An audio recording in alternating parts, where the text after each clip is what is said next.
Eh bien, sachez que vous n'en verrez plus en magasin. Le dernier fabricant de gros équipements électroménagers tricolore a été placé en liquidation judiciaire ce matin. Le tribunal des affaires économiques de Nanterre a rejeté le projet de reprise en société coopérative.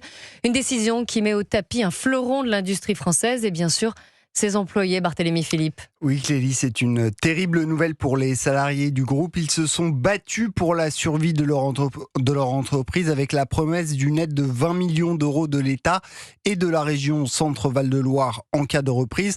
En vain, l'équipementier domestique Brandt va supprimer 700 emplois, dont la majorité dans ses deux usines d'Orléans et de Vendôme dans le Loir-et-Cher.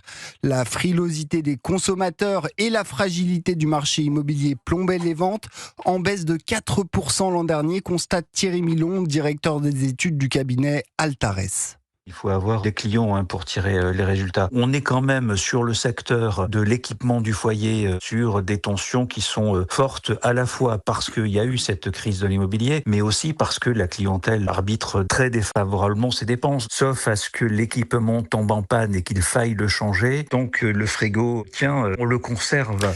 Une tendance involontairement renforcée par les pouvoirs publics avec l'aide de dispositifs tels que le bonus réparation. Les Français sont incités à conserver leurs équipements le plus longtemps possible. Un autre facteur qui a pu jouer un rôle dans la chute de Brandt.